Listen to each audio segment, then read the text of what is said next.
So the next one is healing.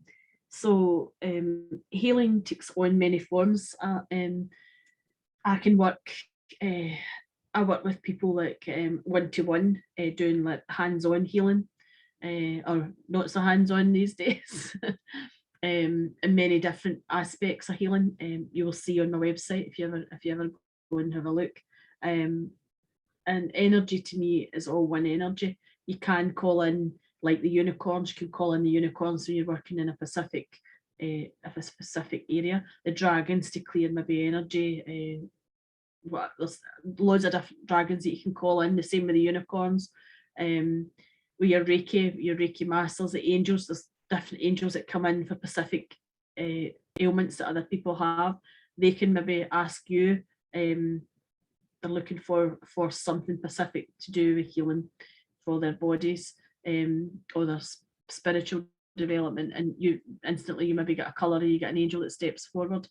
For myself, I can work distantly very, very well. I remember when my husband was in Aberdeen studying, and I was actually in taking a meditation course with Drew, and I was doing a really intense practice every single day, and it was quite something. You had to go through all these different practices to do with your breath and different movements, and I still do these ancient movements to this day. Anyway, he was in Aberdeen, he wasn't feeling well, he didn't tell me what was wrong with him because he was too busy, and I said, if you like, I'll send you some healing. So there were 2 or 3 other of my friends and people that were quite far away needed some help. So as I sat down in the room after doing all these practices, I sat down and I sent out, asked my guides to come forward, and I would send out the healing specifically for him. And I could see where one of my guides and my angels came forward, and they placed his hands in the middle of his shoulders at his back.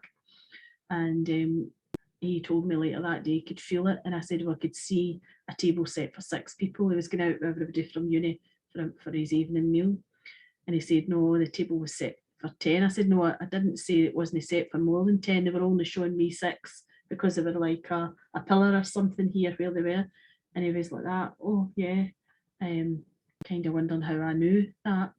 And I was describing different things. I was describing what it was that was wrong with him, and he said, yeah, that's exactly what it was. He said, and that's shifted now, it really has shifted. And I gave him the information that came forward. And before I was leaving, it was night shift that night. Before I was leaving for my work, a couple of friends, I had to send them, one was my sister, I had to send them information. One friend in particular didn't believe in anything like this at all.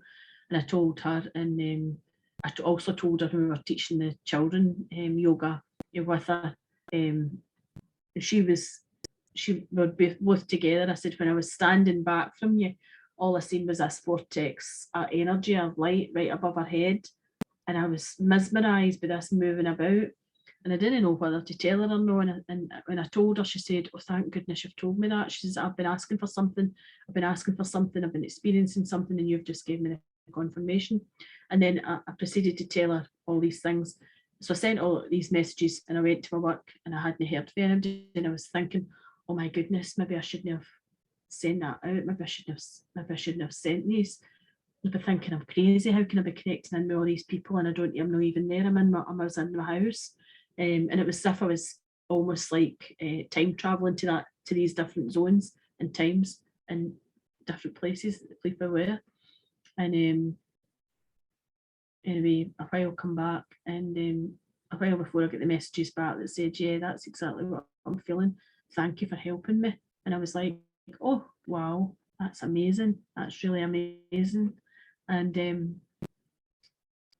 I remember it as well when I was training in a spiritualist church, not in Kilmarnock, a different spiritualist church, before I even trained to do Reiki. And I would be putting my hands there, and people kept saying, but you can't do Reiki in here, you can't do Reiki in here. And I'm thinking, I don't know what Reiki is. What is Reiki? They seemed to think I was doing Reiki. And also when there were people coming forward, all this information was coming forward from some of their departed loved ones. And there was this gentleman who would have been in his 80s. He was a poor wee soul. And when I started speaking to him, when I started putting my hands near him, I was getting all this information and it was flowing through me.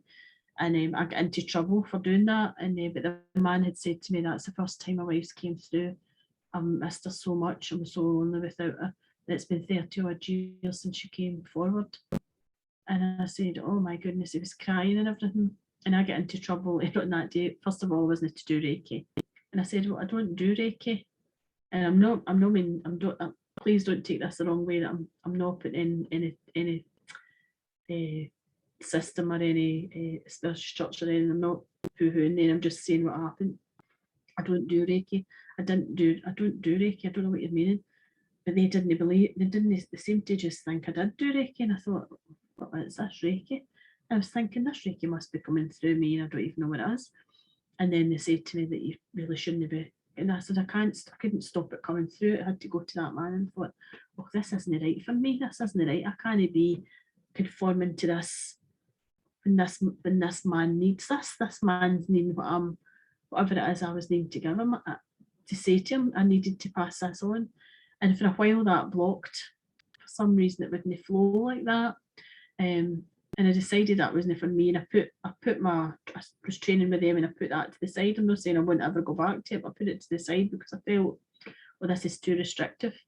So throughout the years, I've tried things that didn't feel right for me. I feel as if it's been my spirit team that's moved me on. Right, you've learnt this bit, you move on to the next bit. So that might happen to you. You might feel you start something and then you just get this doesn't feel right, this doesn't sit right with me, this doesn't sit right with my morals or my beliefs, and you might be moved on to something else. And I feel that healing anyway is life force energy. You can't really, the healing comes from the person within. That healing, they heal themselves, heal thyself. You're only facilitating that, you're only calling in what they require. They're actually doing the healing with their spirit team. And I just feel as if we've all got our own unique way of working. And you may go to some people and they don't feel right when you're working with them, and you go to somebody else, you think this is the right person. So you may try out a few different people if you want healing. But also distant healing is very, very powerful, as is if you're connecting on with Zoom and the person's speaking to you that way. There's a tremendous healing comes forward with any of the work I do. There's tremendous codes come through my voice and my vibration. So if you listen to this and you think, oh, I don't know if I resonate with this, you'll be getting what you need from it. So I'm just going to leave that with you. Thank you very much. Bye-bye.